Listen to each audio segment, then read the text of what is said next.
So the coilovers finally arrived. We're going to be opening these up. It comes in 2 boxes. This one came with some stickers. Cover. Take a look at everything inside. These are the rear struts. Come with bushings. The dust boots.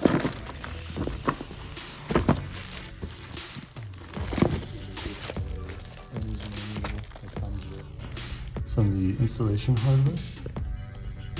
Next we have the other box. Inside of here, we have the rear springs and the front ones. Here we have the rear spring set. The one right here, along with a bunch of rubber bushings, which will be installed with everything.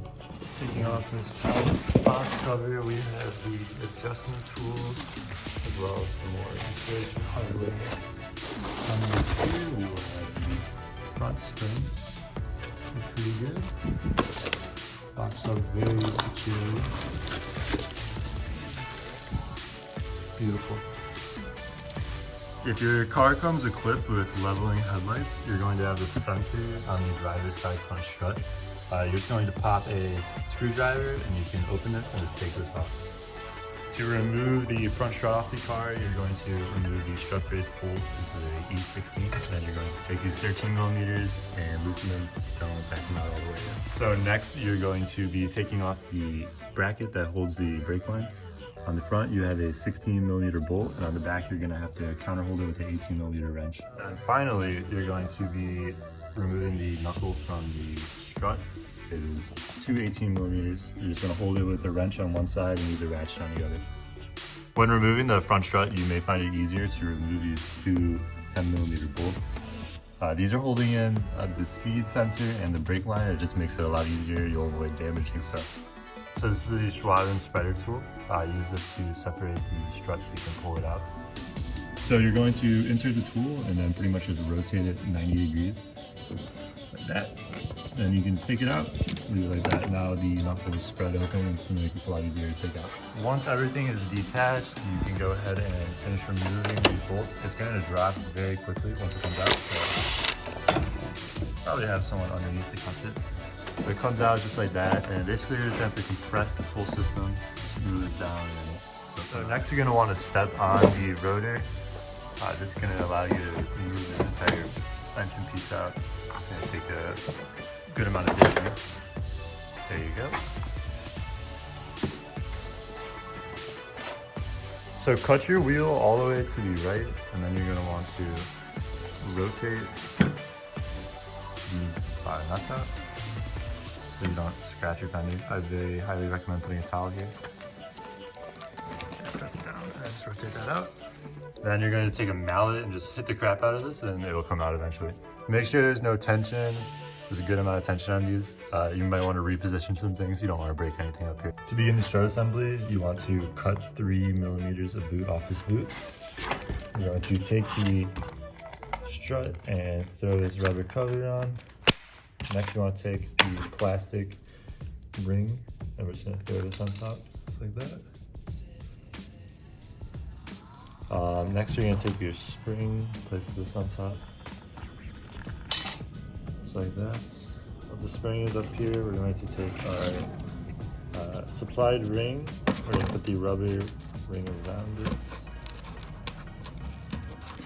like that. We're going to place this on top. Sides on place, just like this.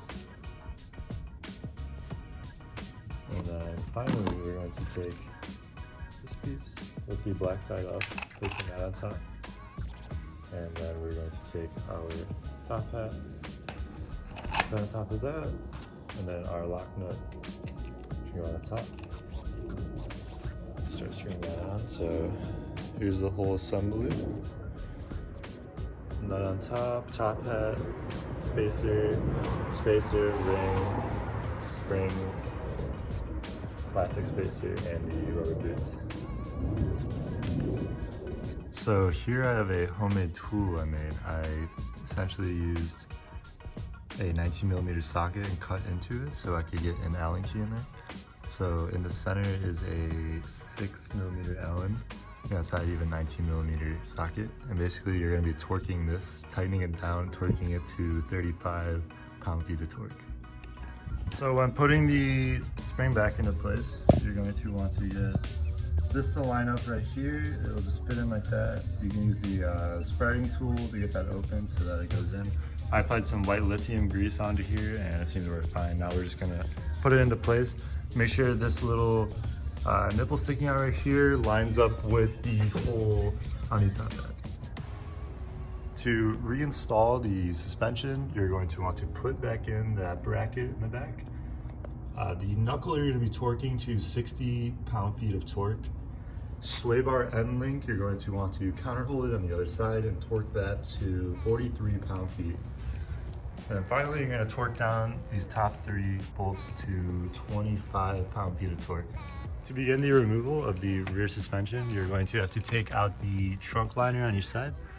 There is a bolt holding the top of the shock, which is accessible underneath this. So to remove it, you're gonna have a bunch of these little clips. A few of them around the car, just have to look normal. Then you have a T40 right here. You take that out, and that cover just comes out like this. Over here. Once you get this trim piece off, this will be revealed. You just pop out a little circular panel. It's the top of the strut, so you're just gonna put a 16mm and counterhold it with a 6mm. I definitely recommend taking out the centerpiece of the trunk. It made it a lot easier, which we found out the second time. So now to remove the lower strut from the bottom, you're going to take a 17mm socket on the bottom, and then you're going to counterhold it with a 16mm wrench up top on the strut to prevent it from rotating. If you're having a hard time getting the strut out like we are, we just put a socket essentially underneath, and you're just going to jack it up, and it will push it out, just like that.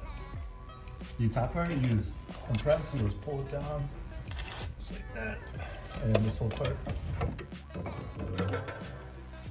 So to remove the lower control arm bolt, you're going to want to lift the car so that it will come off of the rear jack point.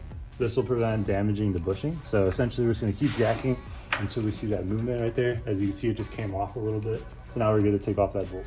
So using a 21mm socket on this side and an adjustable wrench on the other, you're going to want to break this bolt loose and take it out completely. I would definitely recommend using 2 people. This bolt is torqued to a very, very high amount. After you get this bolt out, you're going to want to come to this one and loosen it. This way you're going to be able to drop this whole, you want to drop it with this being the hinge so you can get the spring out. So once you get the outside bolt taken out and the inside one loosened, this lower control arm may be stuck, so if you jack up from the other side, this will pop out and that will just drop down just like that. So once the lower control arm is detached, you can just push down on it and the spring will just pop out of place. Just like that. Take out your upper spring perch. To pry this off probably. Yeah, but that's pretty much it. To begin the assembly of the rear spring, you're going to take the upper spring perch and you're going to screw on the first lock ring.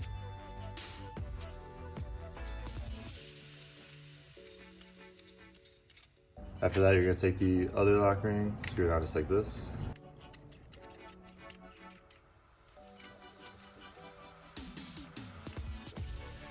Alright, so once that's screwed on, you're going to take this thicker rubber bushing, throw that on top.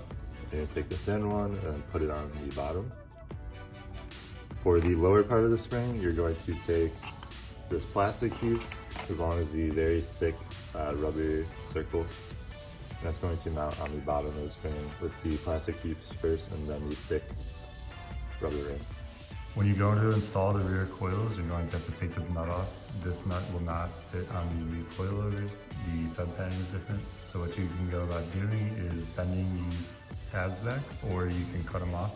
I used a metal cutting blade on a Dremel, and I just cut them off, the bolt came off, and then I'm gonna grind down those uneven surfaces.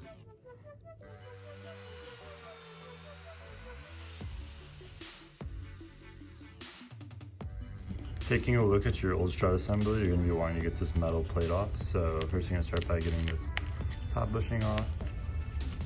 Living in Chicago, all this stuff is pretty damn rusty, so I'm going to take a Dremel to it and clean everything up. So once you get that off, this top part should just rotate off and come off just like that. that is totally destroyed. Here's the washer we're gonna be reusing. I am just gonna take a Dremel with a grinding bit to this and clean it up a little bit. You could definitely just purchase a pair of these online. I was just thinking if they're made of metal, I could clean them up and definitely reuse them. So to begin installation of the rear strut, you're going to first put on the rubber cover. Next, you're going to take your washer. First, you need to unscrew this. Be very careful not to lose this little black pin inside. I lost one of mine and I'm pretty pissed about it. So next, you're going to slide your washer top here. Like that. Then you're going to take your rubber bushing, throw that on top, and then your rubber cover on top like that. And that's the rear strut semi-assembled. So after pushing this down a little bit without the jack, you can put the bottom of this into place.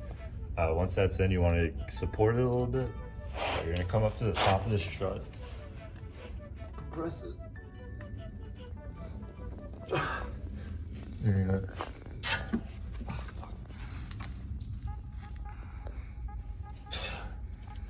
to slide that in place like that. Okay. So next we're going to take the 5mm thick rubber circle thing and the plastic bottom mount. Stick that on top where the old spring perch was. Then you're going to take your spring with the text at the top. Probably doesn't matter, but that's what Ohlins has. Throw that right on. And then we have our upper spring perch. You want to have 5mm of room between this lip and the height adjuster. 50mm. Then you want to take this and throw on top of the spring. And then once you jack up here in position, so just like that. And then next you want to pretty much just align the lower control arm back into place. I recommend you like twist the rotor a little bit. It's gonna take a lot of finessery. You just gotta figure it out. It's pretty difficult. So getting your rear control arm back on, you want to torque it to 130 pound-feet. Lining up the front was kind of annoying, so what we did is we used two people. We stuck a socket extension in there and then held the rotor while taking it out so that we could fit in the bolt. The bottom of the strut down here, you're going to torque to 28 foot-pounds of torque. And then inside the car at the top, you're going to counter hold with an Allen key and torque that down to 20 pound-feet. For the adjustment knob, I went ahead and drilled a hole right below one of these things in the trunk, and you just thread it through. There's a bolt on top, and you screw it in with an Allen. So now if I want to adjust dampening, you can go counterclockwise for soft or clockwise for hard. This twist, you can feel it clicking. 1, 2, 3, 4, like that. I'm gonna leave it on the softest setting for driving on the street. You're also able to adjust the rebound on the coils from the ground without lifting up the car. Pretty much you're just gonna come underneath, and right up there, see the knob on the strut? Turn it clockwise to make it stiffer, counterclockwise to make it less stiff. You're able to hit it just by getting on your knees or laying down, and you can just turn it. I will be putting out a review on these coils in around 2 weeks. I've been having some issues, engine related, that I need to get figured out, and then I'll be able to go out and fully enjoy these. I'm also planning on obtaining some M3 front control arms. I've heard a lot of really great reviews about this. It can really help with the precision of the steering. But overall, here's where I got the height of my car. The rear, that's just the stock recommended height. Looks really good. The front, you can't go extremely low, but it still rides really great. I will also try to be showcasing how low I can get the shocks. I'll compare the settings out of the 20 settings. I'll do drives around with on 0, 10, and 20, see how it all compares. And yeah. yeah, this is by no means the most professional video, but if there was any help, I would appreciate it if you guys could like the video, leave a comment if you have any questions. I'll see if I can help.